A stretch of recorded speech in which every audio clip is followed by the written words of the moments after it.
Welcome to the Woodside Apartments, a labyrinthine network of delightfully dilapidated hallways and filthy abodes. This is the second part of my LoreMaster and Secrets playthrough, so I'll leave a link at the top right now to part 1 for anyone who's missed it or wants to follow along in order. This is the first big dungeon that the game throws at the player, and in my opinion, it's home to some of the most unsettling atmosphere that you can find in Silent Hill. There's an innate creepiness that emanates from abandoned homes, something about exploring the remnants of an old life just frozen at a point of time, only to gather dust, damp, grime and mould really makes the hairs on the old arm stand to attention. But remember, we have a wife to find, so let's get a bloody move on. Searching behind the reception, we can pull back a cloth that's covering a familiar puzzle. It's the 3 coins in 5 holes puzzle, but it's in a completely different location than it was found in the original. So already we know that although some of the spaces here will feel like home to returning players, we will all have to learn it all over again here in the remake. And this was an excellent design choice by Bloober Team, and they've added even more modern ideas with the level design, making things flow more naturally, and we'll mention more of that in a bit though. Considering we don't have any of the coins needed for this puzzle, it's time to explore.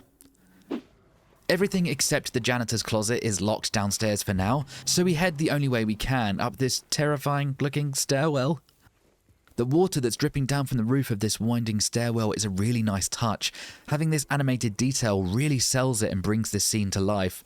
We mentioned last episode how the 3D audio is really special in this game, and here is another example of that. Just as we reach the second floor, we hear something from the hallway. Hello? Is anyone there? And you just know it's not going to be friendly. You just know it. We track down the sound we just heard, and it lures us like a moth to the flame. It's the flashlight, and thank God too, because this place is dark. As soon as we store the light in our inventory, a new mob jump scares us and attacks. These critters are quite appropriately known as mannequins. They are comprised of 2 pelvises and pairs of legs stuck together. They are but another creation from James's subconscious mind. The bandages and pipes sticking out of the stomach are details pulled from Mary's time at the hospital 3 years ago. The reason they're just 2 sets of legs is because James isn't ready or willing yet to realise who the top half belongs to and remember what he's done. So it is very deliberate how corpse-like the legs appear to be. They can even be perceived as slightly sexualized too, maybe hinting at a side of James that has some desires that couldn't be fulfilled while Mary was sick. But also remember who created the monsters, Masahiro Ito. He loves BDSM stuff, so yeah, maybe it's a side of his perverted mind too. In this remake, these guys are essentially the jump scares of the game. Silent Hill has always had the odd jump scare, but it doesn't rely on them for its horror in a cheap way. But these guys will hide in plain sight, camouflaged somehow, and your radio won't warn you of their presence until they have animated and started to attack you. They are very sensitive to you shining your torch on them or aiming a firearm in their direction. These are extremely aggressive enemies we're talking about here, so patience and learning of their tells or wind up to their attacks is crucial to not being overwhelmed by them. With that leggy freak dealt with, we can observe the display mannequin which we acquired our flashlight from. The clothes are exactly what Mary was wearing in the photo we have in our inventory and any flashback that we see her in. Apparently she dresses like a granny, you know? She's going for that gilf chic, I guess. Maybe this is what the Japanese devs thought made her look as innocent as sweet as possible, I don't know. Remember, this design was conceptualized in the early 2000s. Fashion back then was a mixed bag. In this room, we can also snag the chute courtyard key. This will gain us access to the area to the right of the reception on the ground floor. On the way back, a quick detour to the lockers underneath the stairwell, we can see a hint to where our first pew-pew is hiding. Using our newly acquired key, we gain access to the chute courtyard. And the graphics here do a phenomenal job of making these apartments seem like a real place. The fog pooling up at the foot of the buildings and up the fire escapes of the many rooms above. God bless you, Unreal Engine 5. Moving this dumpster like a few yards to the right lets us enter room 112. There isn't much in here besides a newspaper article to read. It gives a brief rundown of the serial killer Walter Sullivan. Yes, the same one that stars as the antagonist from Silent Hill 4: The Room. And this isn't just a creepy bit of lore, because this information will be useful to us when we get to the hospital much later on. Searching around for health items and ammo for our soon-to-be acquired handgun, you can really get a feel for how cheeky these bloody mannequins can be. I see you, little shit. Come here.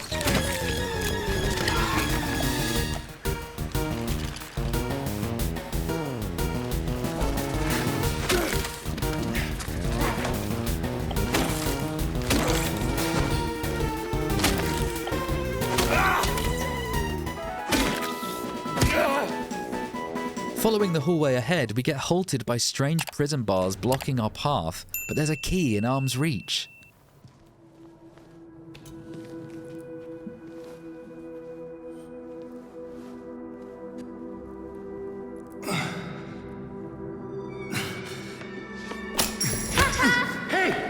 Wait!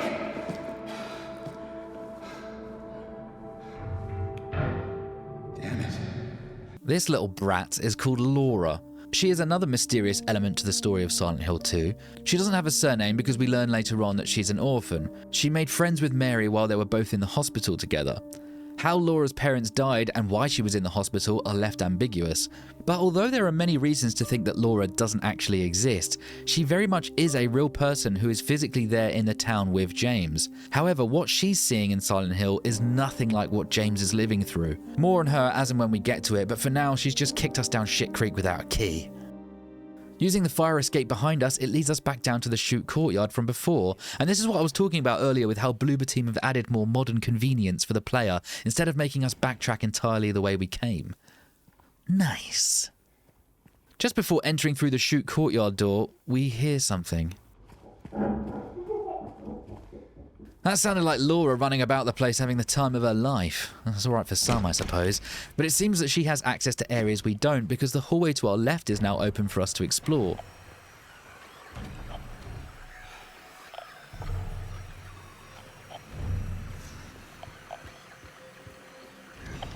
After playing Locked Door Simulator, we reach room 108 and a strange wardrobe stands before us. Interacting with the left hand leads it to drop the golden apple handle and a wedding dress is revealed. This is a strange but curious nod to ancient Greek mythology. The Apple of Discord and the Judgment of Paris. And I'm just going to read you the wiki paragraph on here because it's way too hard to summarize. Please excuse me if I pronounce any of the names wrong. Eris, the goddess of discord, was not invited to the wedding of Peleus and Thetis. In revenge, she brought a golden apple inscribed "To the fairest one," which she threw into the wedding. 3 guests, Hera, Athena, and Aphrodite, after some disputation, agreed to have Paris of Troy choose the fairest one. And Paris chose Aphrodite, she having bribed him with the most beautiful mortal woman in the world, Helen of Sparta, wife of Menelaus. Whereupon Paris carried Helen off to Troy, and the Greeks invaded Troy for Helen's return. Eris's Apple of Discord was thus the instrumental casus belli, or her not being invited to the wedding in the first place, of the Trojan War. Right, there's the mythology lesson over with.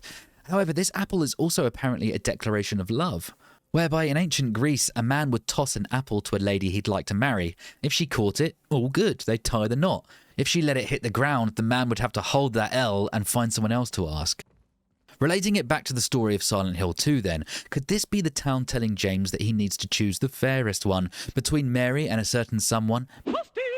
Or as the apple hits the floor here, is this showing that something is rejecting James, perhaps foreshadowing his revelation in Act 3? I do find it interesting that once again it involves something with 3 parts to it. The 3 ladies in this case wanting to know who Paris thinks is the fairest, 3 coins in 5 holes, 3 years since Mary died. James, Angela and Eddie are the troubled people who came to town. The 3 hands on the clock puzzle, 3 music boxes in the hotel. I mean, there's tons of references to the number 3. I know that was a lot. Are you still there? Do I still have your attention? Good.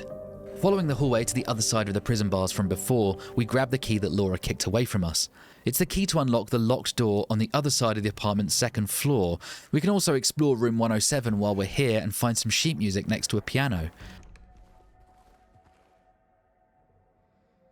Now, there's a bunch of theories to what these mean. All I can really be sure of, though, is that these are actual real pieces of sheet music, and later on in the game, James tells Maria that Mary used to play the piano. In the original game, he said, "Mary used to love playing piano. She wasn't very good, but I still love to hear her play." Also in this room, we see that Laura has been doing some arts and crafts on the wall.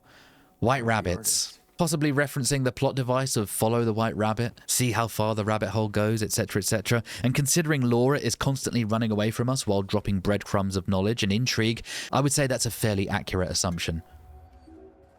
On our way back past reception en route to the 2nd floor, the passage ahead seems to have been open for us too. Was this Laura again? Where is she getting all these bloody keys from?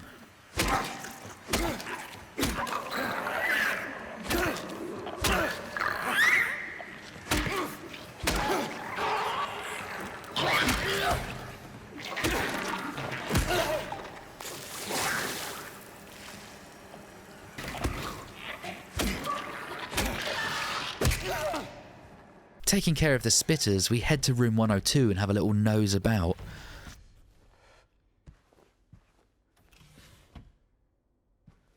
In here we find a mysterious Polaroid with the caption Valentine's Day. This is one of many Polaroids that you can find in the game. They actually comprise of a huge meta puzzle that only recently got cracked. Observing the picture gives you a number which you can count from left to right of the photo's caption to land on a letter. For example, so many people here contains our first letter if we count the open windows, to which there are 6. Counting from the left of the caption 6 letters on, we land on the letter Y. The second photo with the caption No One Knows, we can see the shadow of the curtain rails. So counting from the left again, we get the letter O. There are 26 Polaroid photos to find in the whole game, and the phrase that it spells out when you crack all of them is, "You've been here for 2 decades." This is a huge new piece of lore added to Silent Hill 2, suggesting that James has been in some kind of loop since 2001, just repeatedly going through this hellish journey through Silent Hill as punishment for what he did. When we get to the end of the game, I'll go over this in much more thorough detail, but I just wanted to mention this here so I don't have to keep teasing with the "I'll tell you later." You know, I'm nice like that, I just give you the goods. After grabbing ourselves a dirty needle, we can continue to that door on the second floor. Opening it up, we come across a dead lying figure. Surely Laura didn't do this, did she? So who did? The radio starts to crackle, so we know something is in the darkness ahead.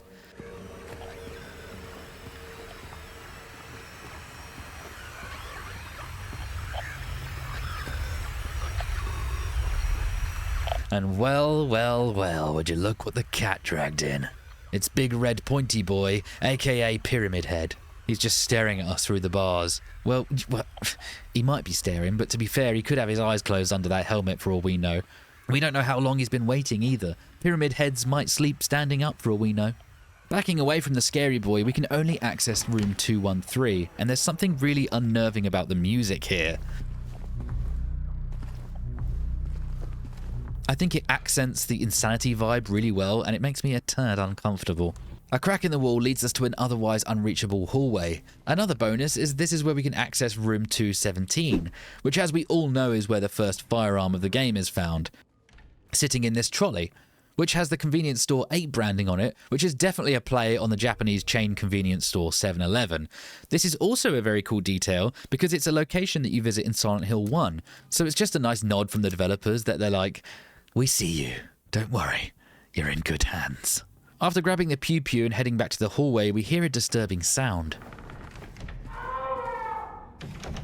This, I think, and correct me if I'm wrong, Bloober, is the exact sound effect used in the original Silent Hill 2. Sounds like a baby crying or something. It's pretty disturbing. Following back the way we came, something has changed in the room behind the crack in the wall.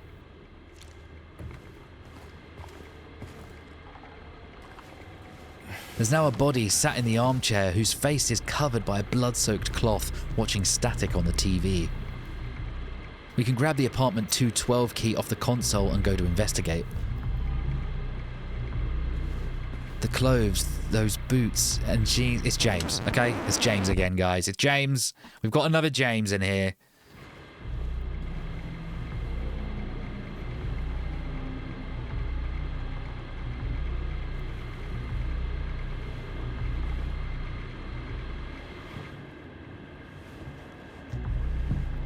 James in this cutscene is about to pull the cloth off of the corpse, but he thinks twice about it and decides not to. I think James secretly knows that it's himself under the cloth, and he just doesn't want to see it and would rather continue with his delusions. Room 212 is just across the hall, that's handy. We can use this room's balcony to enter the locked rooms and hallways next door.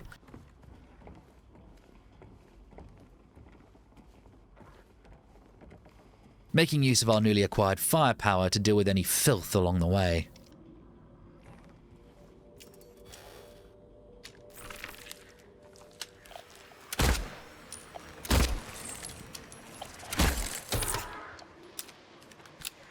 Eventually we reach a room with balloons spelling "Welcome Home" on the wall. popping these with your handgun is an extremely bad use of the limited ammo supply, but it does give you an achievement. So I'm just going to go ahead and do that and... Fucking mannequins! I swear to God you're going to give me a heart attack.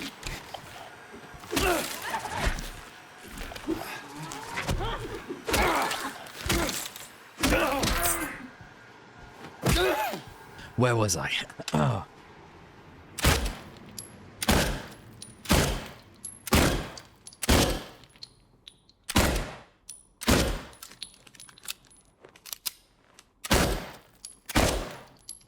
Ah, there we go. OCD indulged and the universe restored. Pushing back through the rooms and balconies, we come across another note supporting the loop theory. You must think I'm cruel, but this prison is of your own making. The choice was yours and I watched you make it, over and over again. This time's not going to be any different, and I'll be here, watching. Behind the note is another large wardrobe like the one from before, and giving the left hand the golden apple we got from the last one, it opens to reveal a pervert's peephole into the next room. Pushing the wardrobe to the side, Resident Evil style too, I might add, we gain access to this mysterious new room. The wardrobe slams itself shut behind us now, so we're trapped in here until we solve the puzzle to escape. It's a literal escape room. Right, let's get cracking. There's shit on the walls, shit on the ceilings, there's a safe, and oh look, there's something written here. Right where the rooftops pierce through the night, left are homebound footprints with no owner in sight. But has he found home? Oh please, pray tell. Or a river of memories leading right to his hell? That's our clue. Let's have another look around then. Wait a minute. Some of these scribbles on the wall shine brighter than the rest under the flashlight. Reflective paint. There's numbers too. Right where the rooftops pierce the night. So that would be this one with the multiple houses for the rooftops, plural, you know. And the sentence has the word right in it, so let's say right 13. Left homebound footprints with no owner in sight. His footprints, so left 7. But has he found home? Oh please pray tell. Or a river of memories leading right to his hell. And finally, here's the river, so right 11. So right 13, left 7, right 11. Let's try that then, and oh my lord, we are a genius, you guys. What do we win? What do we win? A coin. Double-sided too, and that'll be important in a bit.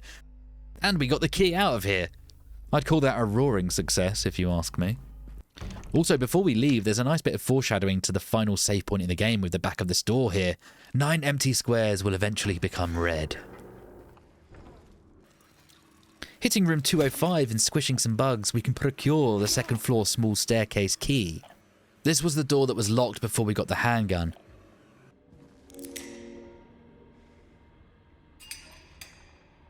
Opening it up lets us choose to go upstairs or downstairs, and it also has a lovely save point to soothe any anxiety of progress being lost.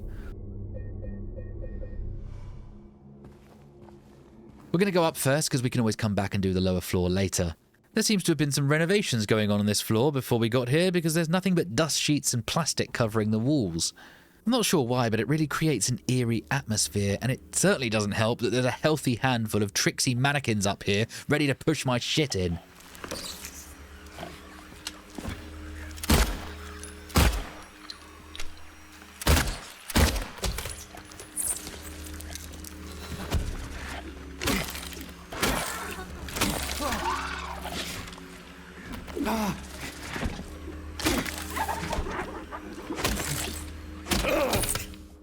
There is a strategy you can use though if you don't fancy the 2v1 fights.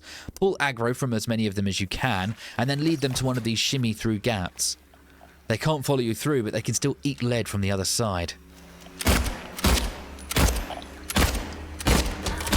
You gotta work smart, guys, not hard. Carving our path through the rooms leads us to a crawl through space taking us to the laundry room and the top of the garbage chute. There's a 6-pack of fruit juice tinnies on the side, and we can use those right away on this garbage chute, just like in the original.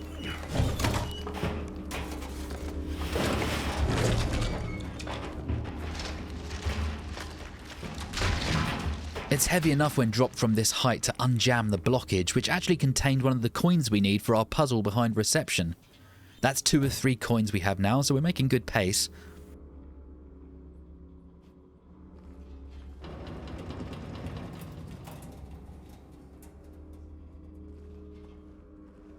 Looping back on ourselves, it's time to hit the downstairs from that small stairwell from before.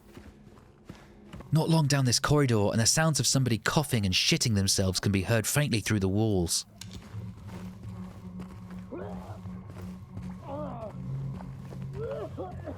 Against our better judgment, we follow it until it leads us to apartment 116.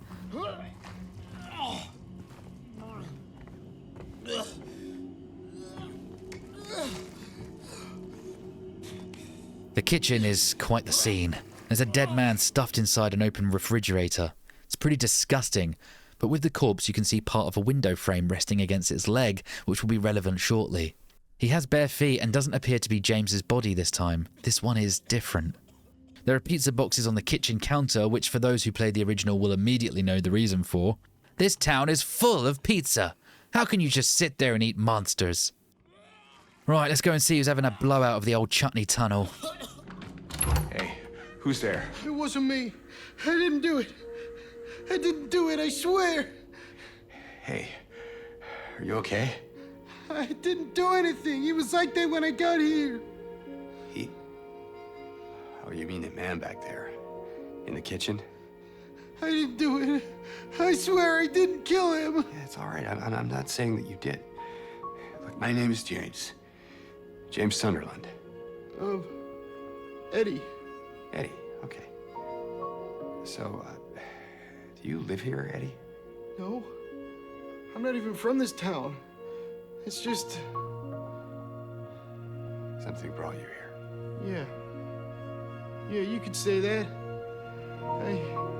Well, they came at me. I didn't know what to do, so I ran. I came here. Figured it might be safe, but then I found the guy in the fridge. Easy, deep breaths. Look, this place, it's not safe. These things, this whole town, there's something wrong with it. It might be best if you just get out of here. Yeah, you're right. Hey, you want to come with? Maybe together we can find a way out of this town. Oh, sorry, but I can't leave.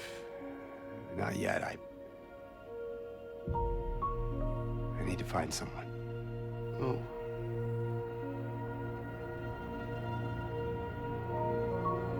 And Eddie, be careful. Yeah, you too.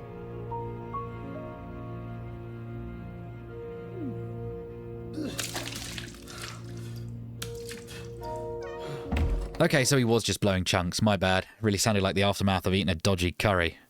Anyway, let's analyse this scene. This new character is Eddie Dombrowski, a gluttonous coward who has brutally bullied his whole life for his looks. He's extremely sensitive to what people think of him, and it's caused him to have an issue with paranoia, thinking everyone is secretly laughing at him or out to get him. He arrived at Silent Hill sometime after killing a dog out of frustration and then shooting the human witness in the knee. His dark feelings of regret, pain and hatred got him sucked into the tormenting version of Silent Hill, similar to James. Eddie is in the bathroom throwing up when we arrive, and the first words out of his mouth are, "I didn't do it." Now, I don't know about you, but if somebody said that to me, I would immediately assume that they definitely did do it, whatever it is. Also, when he speaks, his breath has visible condensation to it. This is immediately odd because James doesn't, meaning for only one of them it is very cold. Remember that guy in the kitchen is laying in a fridge? These are all deliberate and meticulously crafted bits of foreshadowing. See, Eddie's reality in Silent Hill is a frozen nightmare. James's version tends to be very wet and mold-ridden, but Eddie is seeing something completely different. James tries to reassure Eddie in this scene and even advises him to leave, showing compassion to a guy who's clearly unfit to be alone in this place. But he then shoots him down when Eddie suggests that they team up to escape. And watch James's expression again when he tells him why. Yeah, you're right. Hey, you want to come with? Maybe together we can find a way out of this town. Oh, sorry, but I can't leave. Not yet. I need to find someone. Oh. You can see him sort of glaze over when he says, "I need to find someone."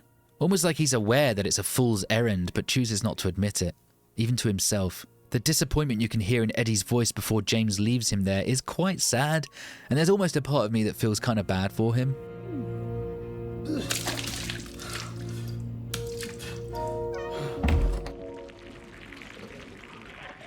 The room next to the toilet is filled with American football memorabilia. These objects are all manifestations of Eddie's story. It's here where we see that although we are very much playing through James's story in this game, James's reality and the reality of the other lost souls he meets along the way can sometimes bleed into one another. The man who Eddie shot before coming to the town of Silent Hill was an American football player, and we know this because of a line he says later on during his boss battle.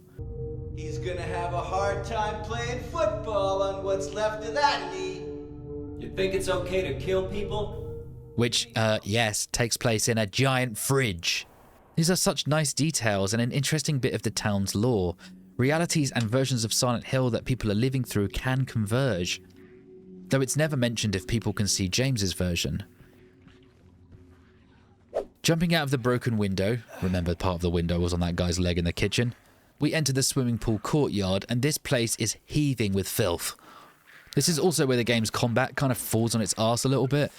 I mean, yeah, you can just shoot them when there's multiple enemies, I know that. Or you can try and lure them away from each other and fight them one by one if you want to save ammo.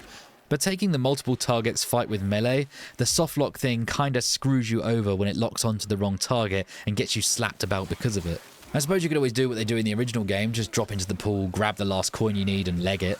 But I like my rooms and areas clear of hostiles, thank you very much, even if it costs me a few Yakults to get the job done.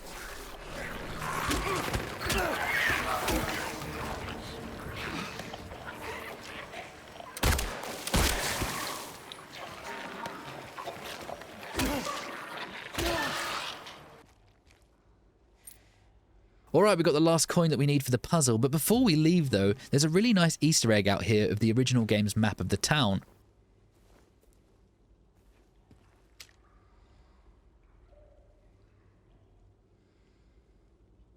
Right, it's time to head back to the reception through this convenient shortcut. Again, nice level design.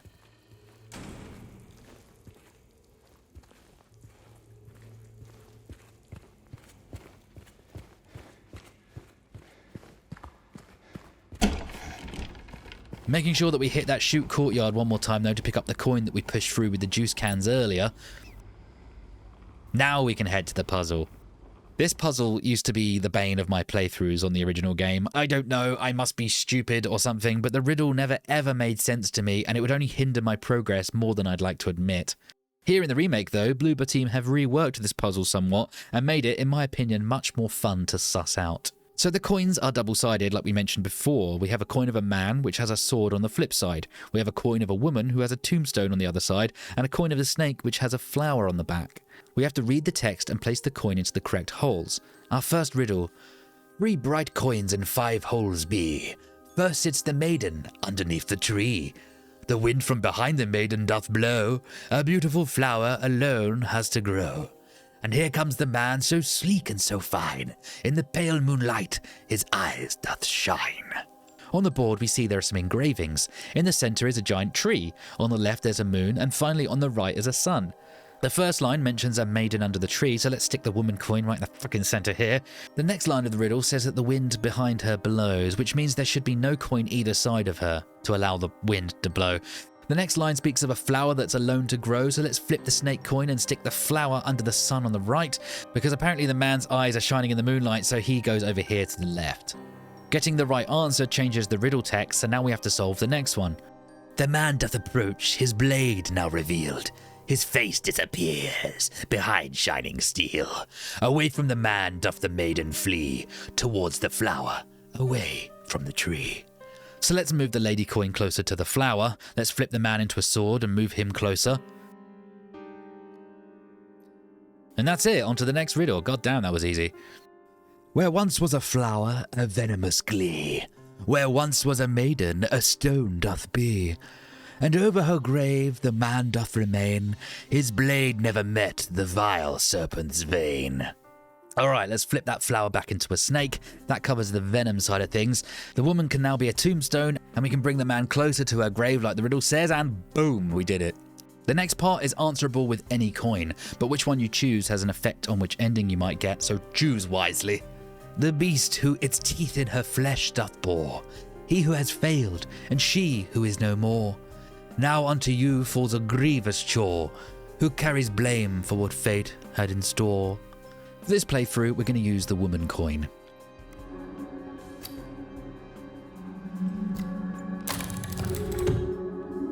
The puzzle then spits out the key to room 201. Walking inside room 201, there's an audio event that happens which you will hear a lot of times throughout the game. That little gasp. It's quite dark, but this is actually the last thing that came out of Mary's mouth before she died.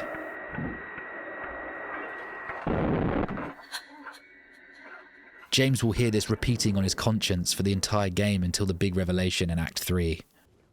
Room 201 also has this big scary looking red door, and observing this handkerchief in the other room gives us a pointy introduction.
In this scene, it's widely mistaken that Pyramid Head was R-wording that mannequin in the kitchen, but actually he wasn't.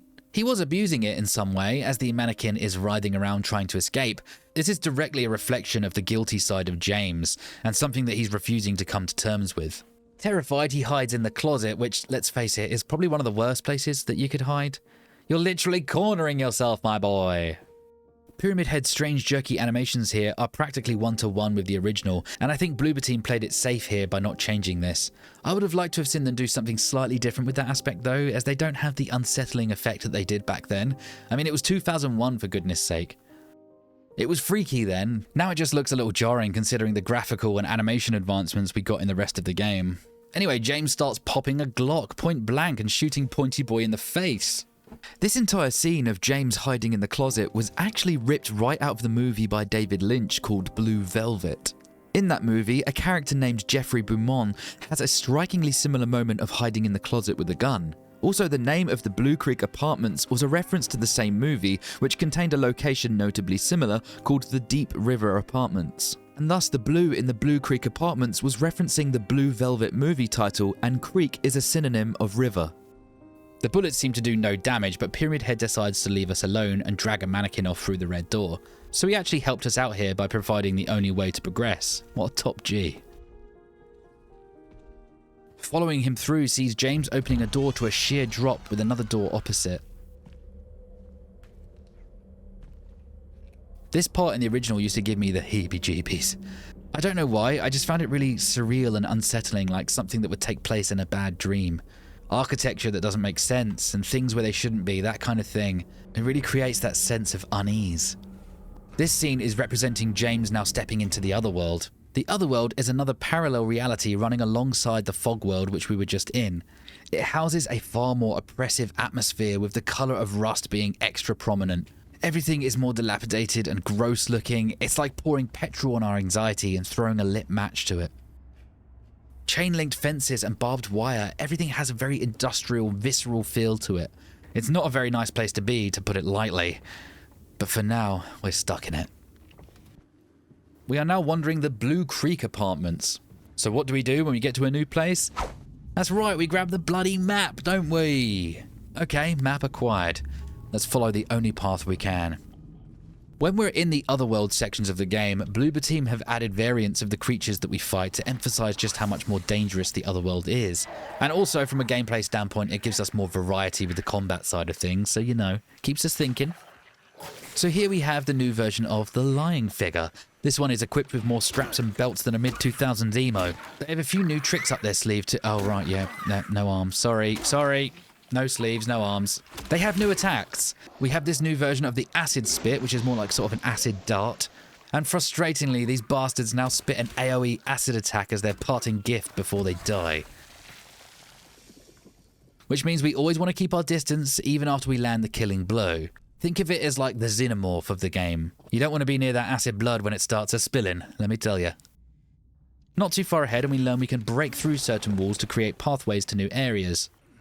And considering they've upped the ante with the enemies, it's time to use the ultimate cheese tactic this game has to offer the player. Shooting the enemy's leg twice will cause them to drop a knee, and it's at this point delivering one melee strike will knock them to the floor, allowing you to make quick work of any normal mobs in the game. It also helps us save ammo, and you know we like to stockpile for bosses. Passing room 202, we see there's a shit ton of moths on the floor and a big M has been etched into the wood of the door. Curious, but we can't do anything with that for now, so we press on. The next room is a nice save room with calming music to boot. It has the classic clock puzzle from the original game. Yay! And if you've watched part 1 to this series, then you'll already have the answer to it too. Unfortunately, much like with all of the puzzles in this game, you need to gather all of the pieces to the puzzle before you can arrange them and complete it. In this case, it's the hands of the clock. This adds a considerable amount of extra length to the game, and although I personally loved being in Silent Hill for all that extra time, I do feel like this is an area of the game that, if we were being critical, could have had some of the fat skimmed off of it.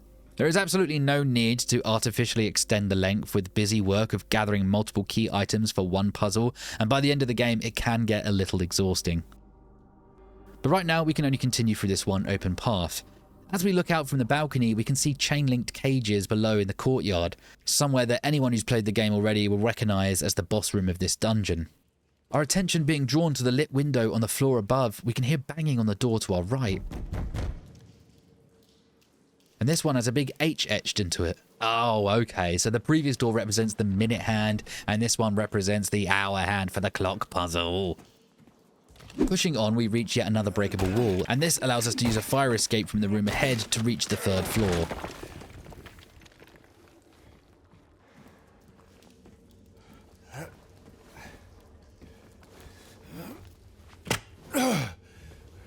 Eventually arriving at room 307, we find a radio suspended in a cage in the center of the room.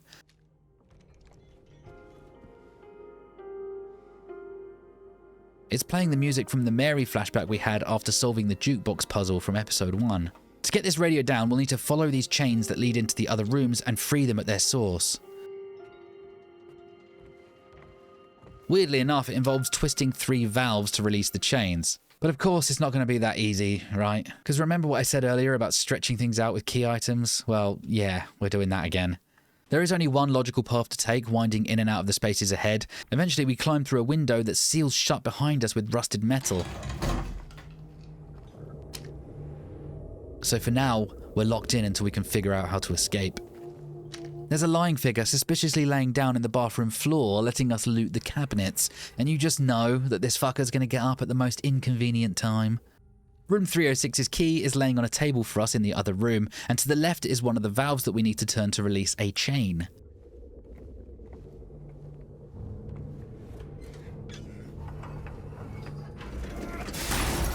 Of course, doing so triggers a bloody ambush.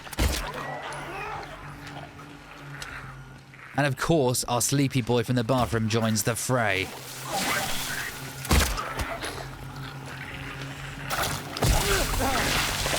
God damn, that acid really hurts. Okay, so we need to head to room 306. They really are upping the monster count in this section, and is where you'll probably start noticing your health items depleting at a faster rate. But it's okay, this is why we stockpile, for emergencies. We arrive at the next valve, so that's 2 down and 1 to go. Don't forget to take this valve with you before you leave though, because we need it for the 3rd chain.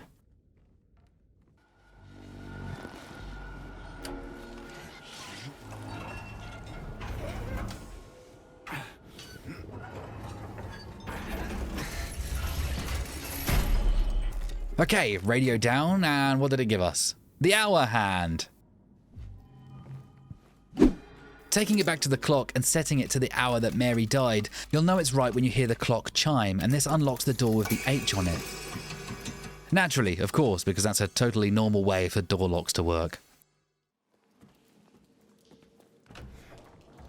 Inside this room we have yet another mini puzzle to solve, but for now let's carve ourselves a passage in the kitchen.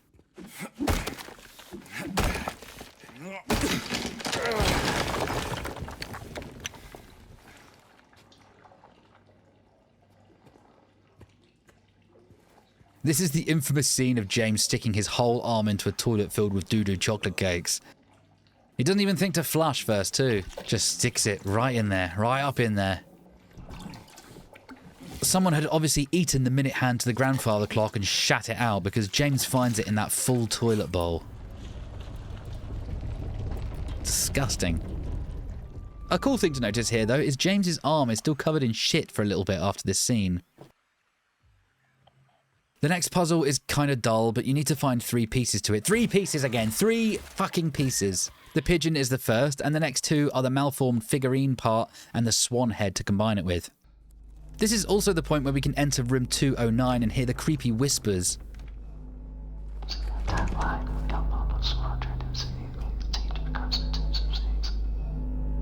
These had a random chance of playing in a playthrough of the original game.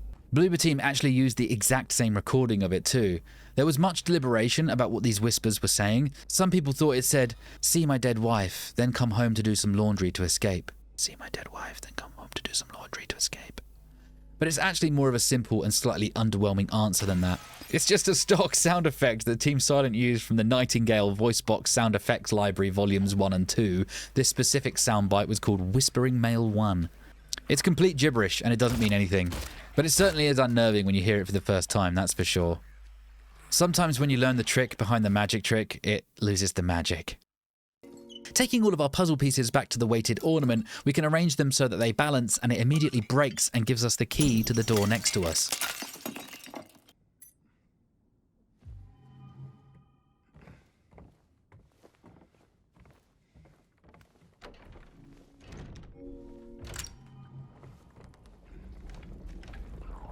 This leads us to a room with a giant hole in the floor, allowing us to drop down to the first floor.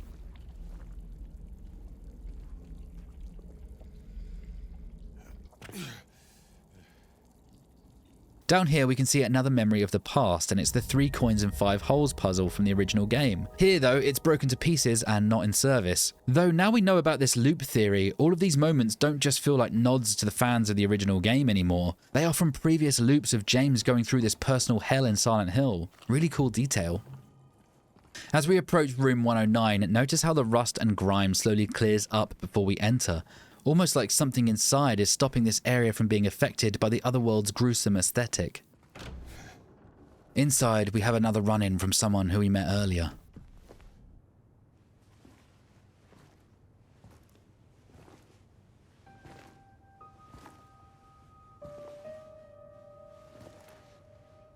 Oh, it's you. Yeah. I'm James. Angela. Angela. Okay. Look, I'm not sure what you're planning, but there's always another way. Really? What's the point? It's easier just to run. Maybe it's all we deserve.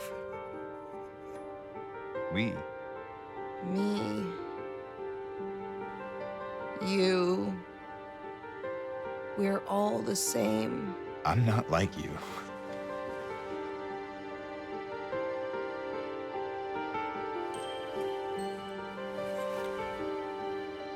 Are you afraid? Sorry. It's okay. Did you find your mother? No. Not yet. Did she live here? In this building? I don't know. So all you know is that she lived in this town? What did you say? How did you know that? Well, I just figured because this is where you're looking for her. How else would I know? Yeah.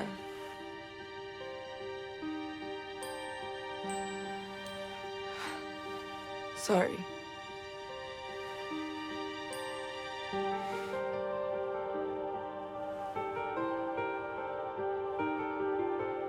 Did you find the person that you were looking for?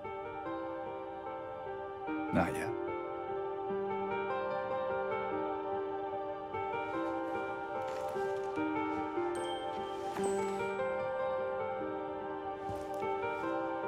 Her name's Mary. She's my wife. I'm sorry. Oh, it's okay. I don't know why I think she's here. She died 3 years ago.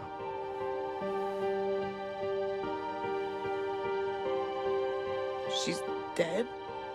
Oh, don't worry, I'm not crazy. At least I don't think so. I have to find my mama. Should I go with you? This town really is dangerous. Now I know what you meant back there in the cemetery. No, it's okay.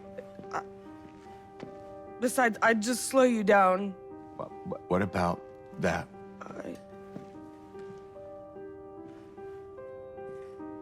Will you hold it for me? Sure, no problem. If I kept it, I'm not sure what I might do. No! I'm sorry! I've been bad! Please don't!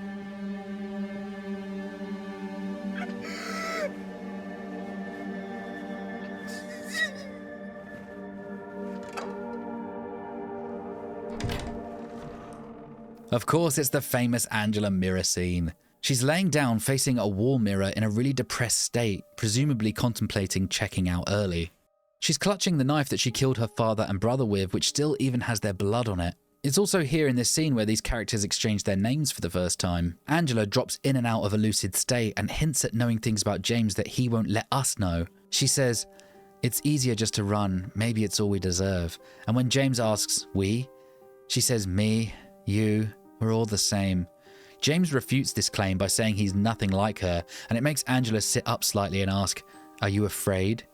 This could be her realizing somehow that James is currently playing out a delusional fantasy, whereas she knows exactly what she's done and why she's in this version of Silent Hill. After saying that though, she snaps back into the insecure part of herself and apologizes. In actual fact, James and Angela are very similar to each other in many ways. They are both murderers, albeit under different circumstances. They both believe they deserve to be punished, and they both ended up in Silent Hill looking for someone.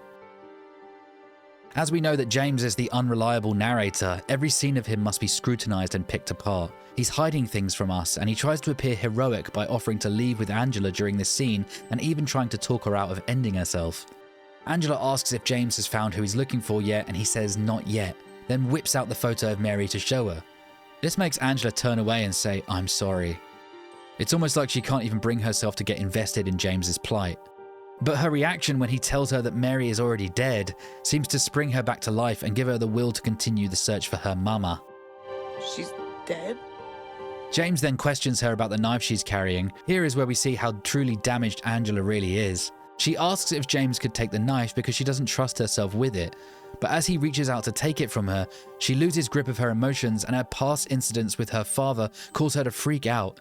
She's very weary of men, and James advancing even to take the knife that Angela herself agreed to hand over sends her into a manic episode. She then apologizes and says, I've been bad, which is likely what her mother gaslit her into submitting to when she was younger. After this, she runs away from us.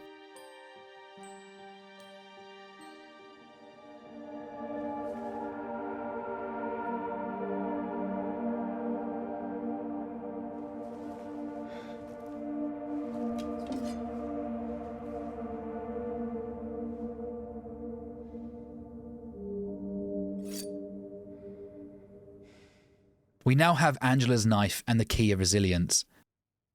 Leaving the room and a short ways down the hall, we hear some heavy thumping footsteps and a metallic scraping sound.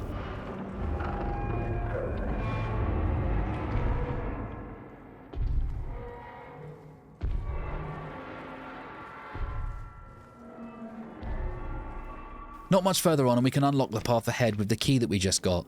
We can now see the double door with the S scratched into it. This is the final room of this dungeon, but we can't access it yet until we find the second hand for the grandfather clock.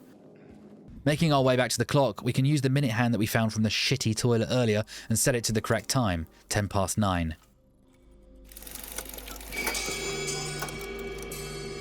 The chimes play again to let us know that we got the right answer, and now the door with the M scratched into it is open and ready to explore. This room is full of moths. Something that would make me really nervous about entering because I'm really not a fan of moths. But I'm going to have to bottle that fear for now because we got a puzzle to solve.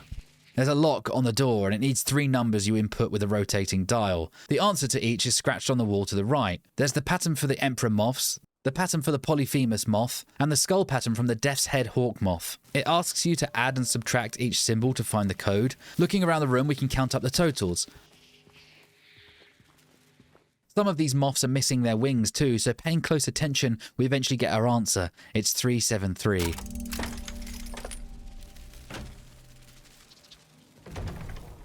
With the lock released, we enter a room that fans of the original will remember. There's a glowing green glory hole for James to shove his whole arm into. And oh my god, will he ever wash his hands? And this, of course, gives us the second hand for the clock puzzle, which is the last thing we need to enter the boss room.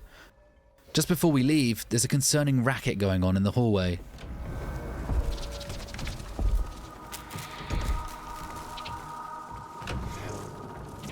Notice on the wall here, there's a giant slice.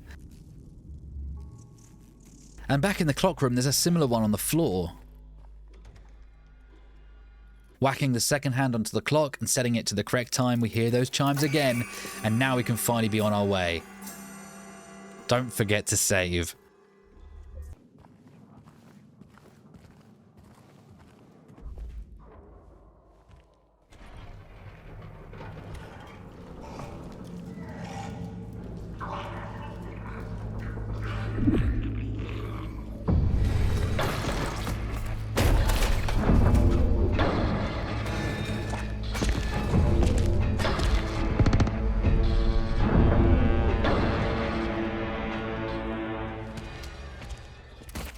Of course, it's the Pyramid Head boss battle. This time is much more involved than it was in the original game. For a start, the boss room is much larger. The cages get destroyed by Pyramid Head's weapon as he swings it about violently.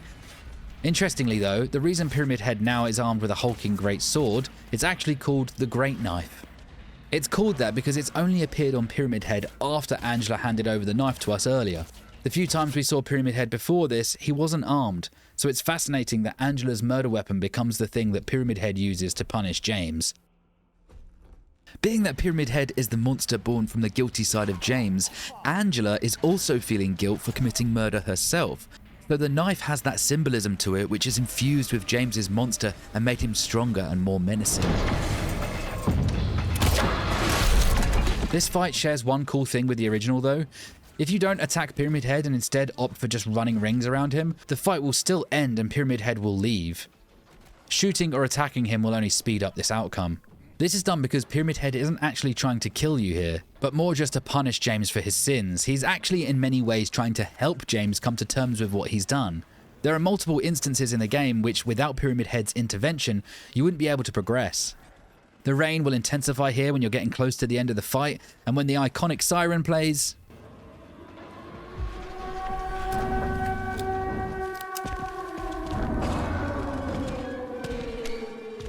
that's Pyramid Head's cue to bounce.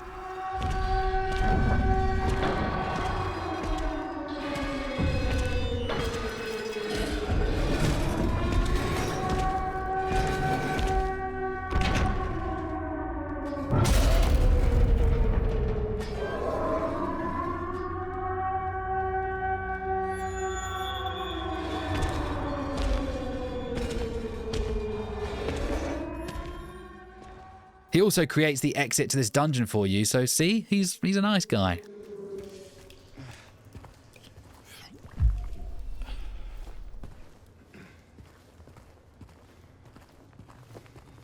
Opening the doors and seeing the foggy streets again is such a relieving feeling.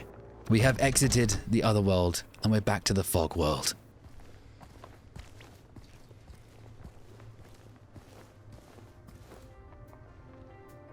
And that will be the end of part 2. I hope we all had fun and learned a thing or two. If you liked the video, please hit the like button for me. Share it around as much as you'd like. I'd much appreciate that. Oh, we got Mira in the room. And subscribe if you haven't already. I mean, what the hell are you waiting for? And until next time, I'll see ya when I'm looking at you.